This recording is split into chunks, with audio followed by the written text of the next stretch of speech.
right, well, proof you never know what you're gonna find when you just start going in the desert. I love using Scooter for this because I'm looking for free camping or anything. I came across this sign out here. Let me just get close enough to it so the sun's not shining here. Take a look.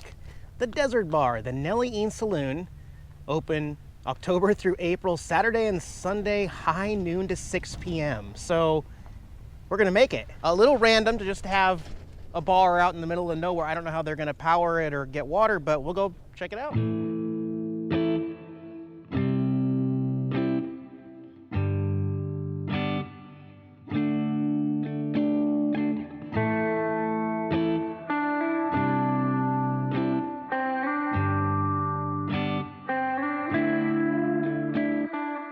Holy cow, that was an exhausting scooter ride. That was horrible. I'm glad I made it here. Welcome to the bar in the middle of the desert. You hear the music? Is this not the most random thing ever? I don't get it.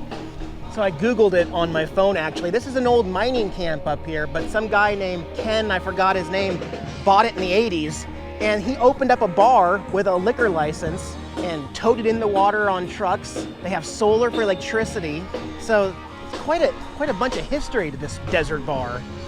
Like I said, only open 2 days a week and only for a few months in the winter.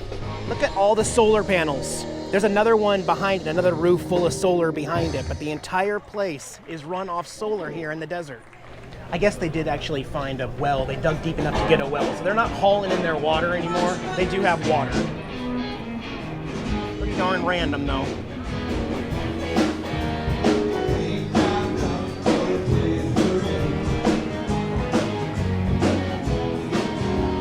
Inside here, they got some other old pictures of what it used to look like. Old mining. Got some merchandise available. You don't want one, buddy? Sienna?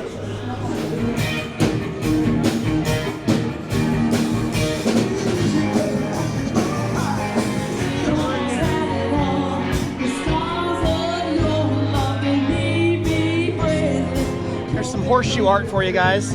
Turtle there, and these chairs made completely out of horseshoes. It's awesome. And that's to signify the horseshoe pit. Awesome, right behind the stage, horseshoe pit. That barbecue smells good right there. It's pretty creative actually. They got old wire bundle, whatever you call these barrel things and stables. That's cool. Pretty darn quirky. You guys know I like quirky. I haven't seen anybody under the age of 40 here, so I don't know where all these people come from. They must just knew about it ahead of time, because I sure found it by accident. The other thing about in the summertime, the reason they close in the summertime is because it is obviously really, really hot, and they don't have a way to cool it out here. I don't think the motivation to come out to the desert when it's 120 degrees is that high, so only open September 30th to I think March or April, but it's cool. Well, I'll put some Yeah, I'll find a way to give you some GPS coordinates. Just, guys, do not try to drive an RV up here. That was about 7.5 miles, but that road, it took me over 40 minutes to get here. All right, no biggie. Back here at Parker Walmart, which they say they allow you to stay here up to 3 nights in a row. And this is that one that's kind of an RV park. There's literally a lot of RVs here. And before it gets dark here, I got one more project, one I am very excited to do, and one I'm very excited to show you the results. Many of you know that RVers complain about the smell while you're driving and you roll down the window. So to better explain that, the toilet doesn't have a P-trap like a standard household toilet, right? So it's not helping vent that by using water. Although we do have a gasket in the toilet and you're supposed to keep water, that helps, but our vent pipes go up separately to the roof, and I'll show you. So up here on the RV roof, you can see I've got 2 vents there, that one there and that one back there. Those are for my gray and black tanks. And it's supposed to bring all of the scents out this way so that it doesn't go inside the RV. The problem is, and if you're an RVer, you probably know this, if you've ever tried to roll down your window while driving, even a little bit, the entire RV can fill with the smell of raw sewage. It's a very unpleasant smell. And sometimes the actual gray tank can smell even worse than the black tank. It just depends. It's just stagnant water. Anyway, the stock system on nearly every RV just does not work. And the path of least resistance, apparently, it's more convenient for the smell to go up through the toilet and then underneath the door of the bathroom and then fill the entire RV and go out the tiny crack of my window than it is to just simply go out one of these vents that come stock. So they literally do not work at all. I don't even know what their purpose is. And yeah, there are a lot of gadgets out there that Camping World and other places will try to sell you that are better caps, but they just don't have very good reviews. Now this one actually has a really good review. There's some videos out there, I forgot the name of the couple, but they're in their RV after installing two of these guys.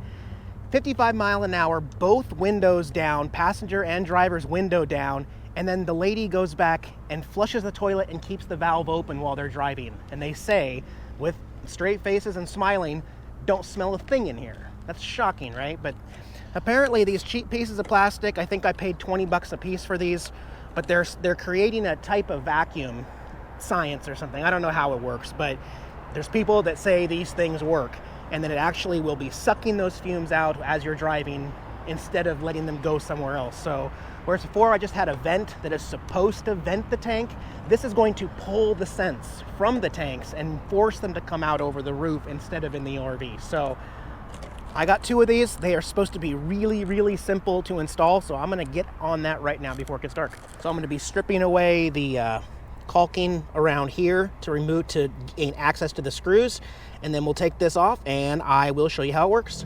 Yeah, so this turned out to be just a dirty, annoying job, I guess you'd call it, because I mean, I'm working right on the vent right here. This is literally the toilet, poop tank right there, and I'm trying to carve off stuff and take off the old one, and I'll tell you what, it definitely works because it smells a little like poo up here. This is the old one that I pulled off. Obviously I still need to clean up the area, but I'm gonna prep it, and I'm gonna go get my self-leveling die core and start filling in some of these holes. Also going to be replacing this. You can see how dry and cracked that is. So we'll get a new layer around the tube, and then we will prep the surface. What the heck? What is it about every easy project I do? So basically what we're gonna end up doing, again, after this is clean, but this is gonna go on there like that. Obviously all these holes need to be sealed because this one is smaller in diameter. It's all gonna be exposed. And then this guy, right, that's gonna sit up here. But as you can see, I can't even push it down all the way because this pipe sticks up too high for the old one. So I need to get a hacksaw and I need to physically cut it right here to make this smaller so that this will fit on there. It's never easy, but since the project took a little longer than I thought, I'm just gonna do the one tonight, seal it all up, and then tomorrow I'll do the one for the other side. But let me clean it and silicone it up, or clean it and die core it up. I got her all sealed up and secured and latched in there. I did get some black dust on the inside part, but I got all the screws covered. In a couple days, this die core will flatten out and be really even, and you won't even see any of the imperfections there.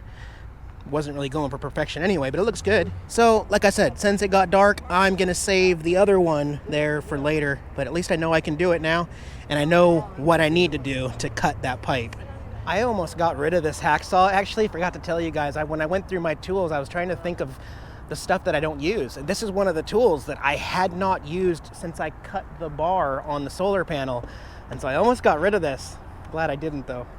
So I actually got my second wind, took a shower and had some hot apple cider and went back up there and finished the other one tonight too. So they're both completed, but I ran out of die cord, did not get to finish sealing the second one. So need to find an RV parts store that's gonna sell that self-leveling stuff.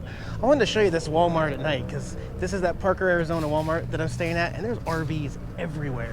First of all, you got the blue GMC, which is cool, but does anybody recognize this Dodge Vogue right here, guys? If you've seen my RV evolution video, this was my first RV ever.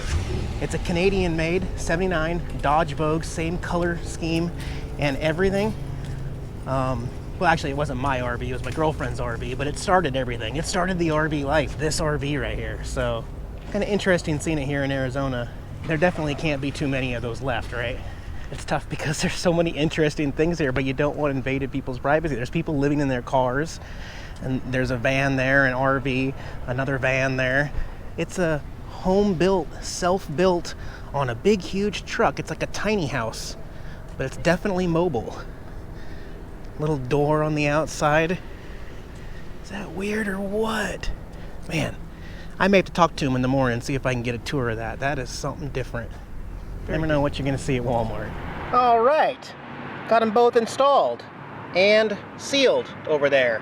It's still, this one's still gonna level out a little better, but last thing to do is gonna be to test these out, see if they do any better than the stock vents. They have to. All right, here's my good test, right?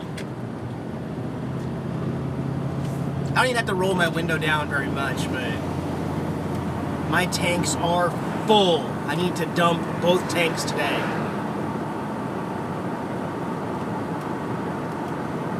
So far, so good.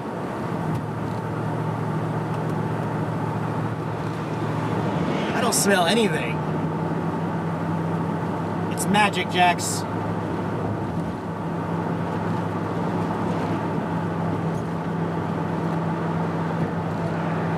That is awesome.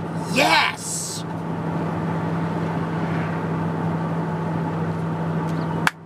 Feeling good now. All right, let's head back to quartzsite.